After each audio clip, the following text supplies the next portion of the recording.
حضرات اساتذہ کرام اور عزیز طلباء، ابھی آپ حضرات ناظرین تعلیمات صاحب سے ہندوستان کی تاریخ کے بارے میں کچھ سن رہے ہیں۔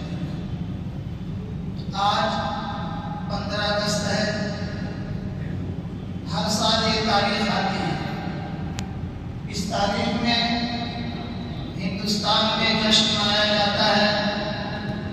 بچے، بڑے اور بوڑھے سب اس میں شامل ہوتے ہیں۔ اسکول کے بچے، کالج کے بچے، مدرسے کے بچے سب اس جشن میں شامل ہوتے ہیں، ترنگا لہراتے ہیں۔ یہ دن آزادی کا دن ہے، جشن منایا جاتا ہے، لیکن تاریخ کا جاننا بھی ضروری ہے۔ اس کا پس منظر کیا ہے؟ ہم کیوں جشن مناتے ہیں؟ اس کی وجہ کیا ہے؟ یہ جاننا ضروری ہے۔ اس کے لیے پروگرام منعقد کیا گیا ہے۔ دوسرے حضرات اساتذہ کرام بھی ہندوستان کی تاریخ پر روشنی ڈالیں گے۔ میں بہت مختصر وقت میں اختصار کے ساتھ تاریخ بیان کر کے آپ حضرات کے سامنے سے چلا جاؤں۔ ہندوستان میں مسلمانوں کا ماضی بہت ہی تابناک رہا ہے۔ ہندوستان میں مسلمانوں کی تاریخ بہت سنہری رہی ہے۔ 1000 سال تک اس ملک ہندوستان میں مسلمانوں نے حکومت کی ہے۔ مسلمانوں کے دور حکومت میں یہ ملک ہندوستان سونے کی چڑیا کہا جاتا تھا۔ یہ الفاظ آپ لوگ بہت سنتے ہوں گے، یعنی مسلمانوں کے دور حکومت میں ہمارا ملک ہندوستان ترقی کی راہ پر نہیں، ترقی کی منزل تک پہنچ چکا تھا۔ لوگ تجارت کی غرض سے یہاں آتے تھے۔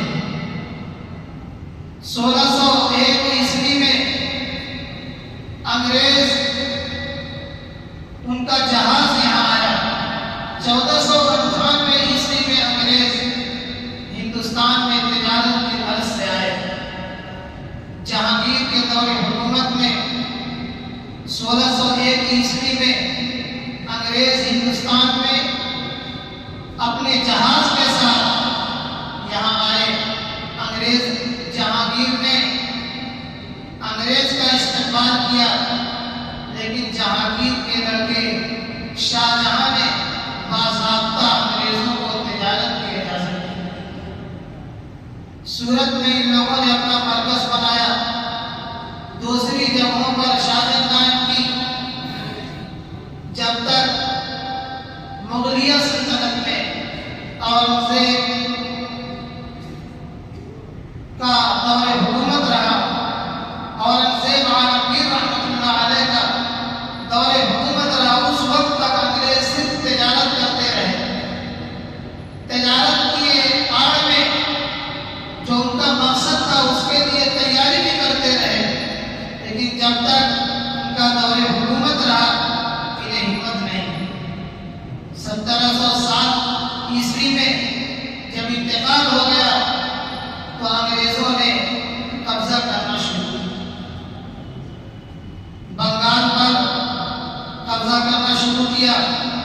بنگال میں نواب سراج الدولہ تھے، انہوں نے محسوس کر لیا کہ انگریز ہندوستان پر قبضہ کرنا چاہ رہے ہیں، ان پر شکنجہ کسنا شروع کیا، ان سے لڑنا شروع کیا، تیاری شروع کیا، لیکن کیا کہیے، اپنوں کی غداری کی وجہ سے نواب سراج الدولہ 1757 عیسوی میں پلاسی کے میدان میں شہید ہوئے۔